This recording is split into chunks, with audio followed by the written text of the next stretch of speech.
This is the Rebel HR Podcast, the podcast about all things innovation in the people space. I'm Kyle Rode. Let's start the show. Welcome back, Rebel HR community. We are joined by Kasara Weinrich. She is going to be talking to us today a little bit about AI. Cassara, welcome to the podcast. Why don't you tell us a little bit about what you do?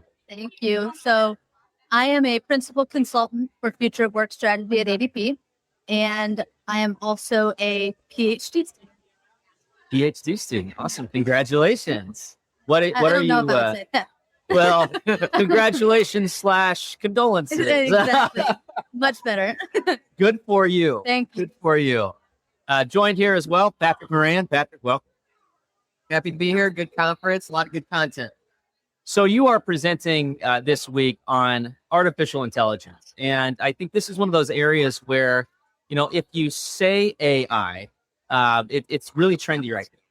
But I think we're still, especially in the world of HR, we're still trying to figure out what this means and how, what is the use case. So as you think about the world of artificial intelligence, what do you see as some of the primary areas where HR can really tap into the power of this emerging technology?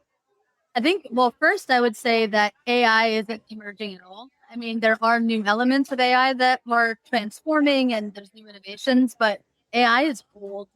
Like the first chatbot, her name was Eliza, and she was created in 1966. So artificial intelligence is not new.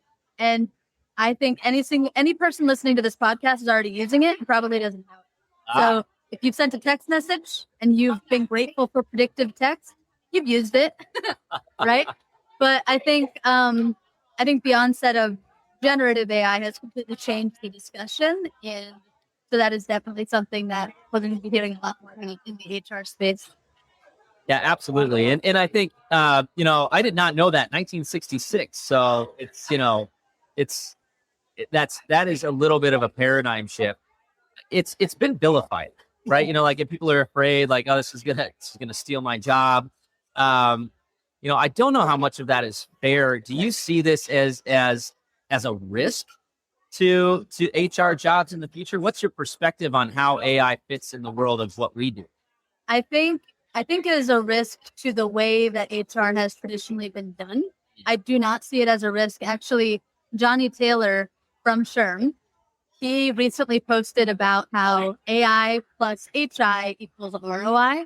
And so I love it because he's saying artificial intelligence plus human intelligence is really where we're going to start seeing some ROI in organizations. But it's still always going to require humanity to interact with. Like AI doesn't have emotional intelligence. It doesn't have empathy. It doesn't have ethics. And so we're still going to need human beings to bring all of that to the discussion, where Gen AI is going to make us more efficient. It's not stealing any jobs yet, in my opinion. Not any jobs yet. But I think that's an important word. From my perspective, for me, it's exciting, but I'm also like, I love all things new and change and all that stuff. But I can understand how somebody that's been doing a job for years and years and years the same way is a little bit concerned. So as we look at AI, especially the kind of the new emerging generative AI and some of these, the AI that learns, what would you tell to those individuals that are used to doing things a certain way that are probably going to have to change the way that they do? I think change is a constant. So I think it's something really what needs to happen is not just, you don't need to go out and learn GPT. Of course, I hope that you do.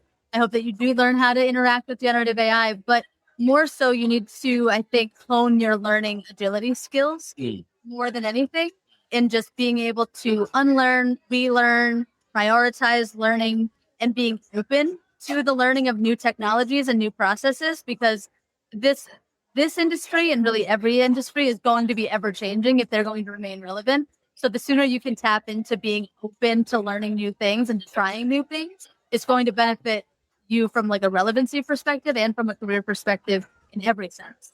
Absolutely. I think it helps being market competitive as well in staffing. When you're hiring people and they're seeing your manual processes, that's all their time. AI helps take that time away. So how do you sell that to an employer that's behind the game and they're not market competitive with staffing?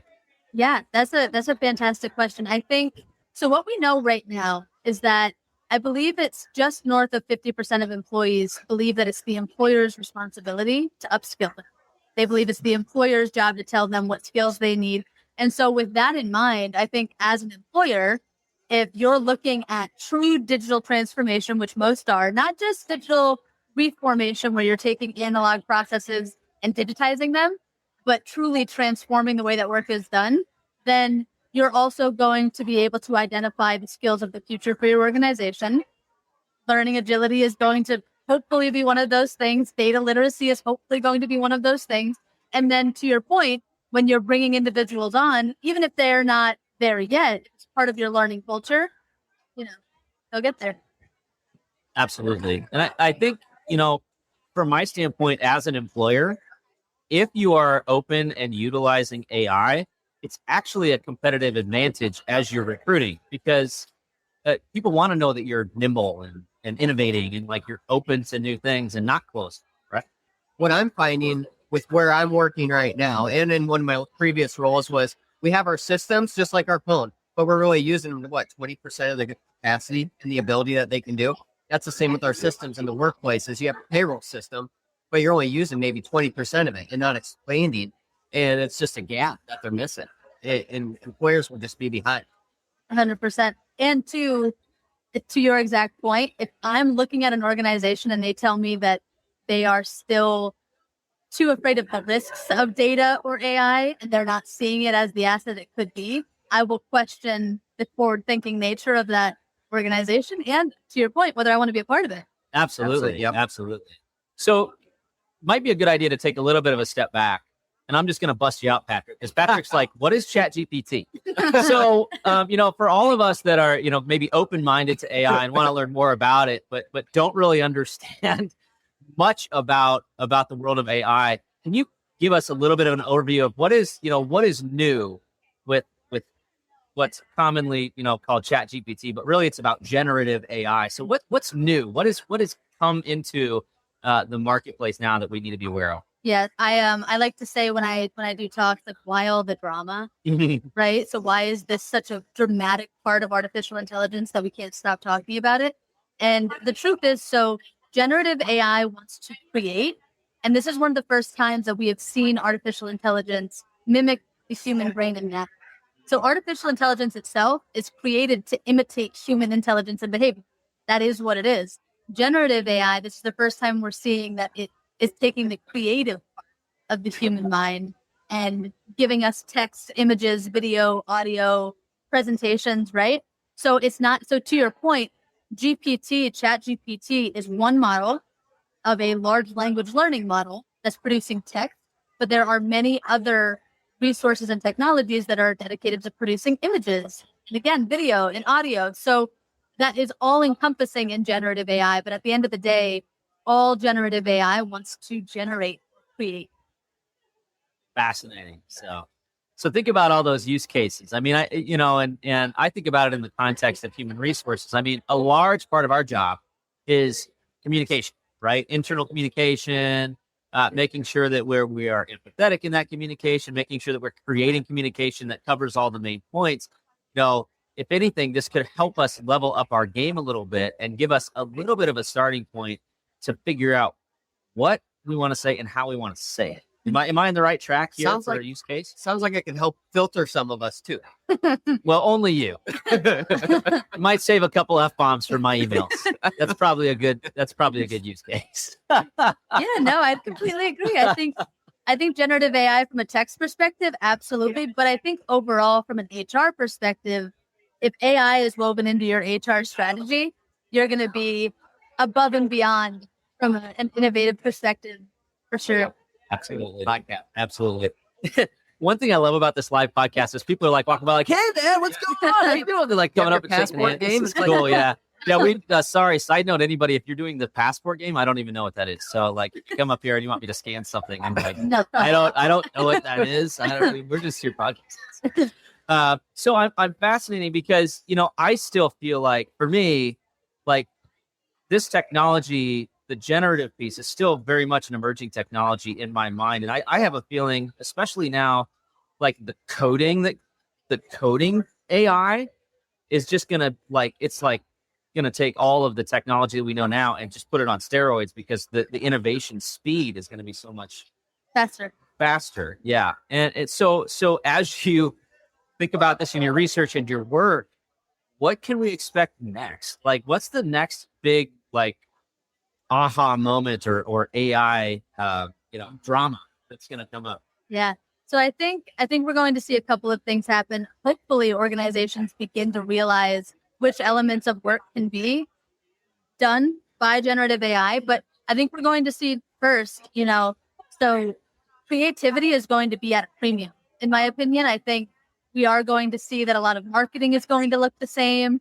A lot of LinkedIn posts are going to look the same. Yep. And so we're going to start to realize that we have one tool doing our thinking for us. And so creativity will then be put at a premium for people that are thinking outside of or utilizing generative AI to start the thought, but still putting in their own creativity, insights, education, and so on. So I do think we are going to see organizations still ramping up in the sense of wanting creative individuals to combat some of the likeness that we're going to see hit the market. But I also think, as with every other digital revolution that we've seen, it's not that this is going to take away jobs, it's going to change the work that's being done. Yeah. Period. So the number of jobs that's available, we're still going to need the human element of the work of, especially of HR, Sure. right? But if you work collaboratively, if you become collectively intelligent with AI, the efficiencies, the work that can be done, the way that you are a more strategic pillar of the business is all going to transform exponentially. And it's going to be beautiful. Absolutely. I think that'll help a lot of organizations and their HR departments become that more strategic partner just by the tools that they have. And that's where I think we have that big gap right now in our profession. Absolutely. I think about it to me, it's not that dissimilar from Microsoft Excel, right? Like we used to not have Excel, and we used to have to do these manual, crazy spreadsheets and these systems that were not friendly. And then they figured out, oh, there's this thing called a function in Excel, and now you save a bunch of time. I think about it in the same way. But I love what you said there, which is if you're worried about this, or if you're thinking about how does this impact me, focus on the creativity, focus on the human element, get really good at collaborating, and embrace the technology to help you do those things more effectively, and let the technology deal with the efficiency. 100%. Love it. All right. Cassara, thank you so much for joining us. Just an awesome conversation. Check out the show notes. There's a lot more to learn, and it's just really great content. Thank you. All right, that does it for the Rebel HR podcast. Big thank you to our guests. Follow us on Facebook at Rebel HR Podcast, Twitter at Rebel HR Guy, or see our website at rebelhumanresources.com.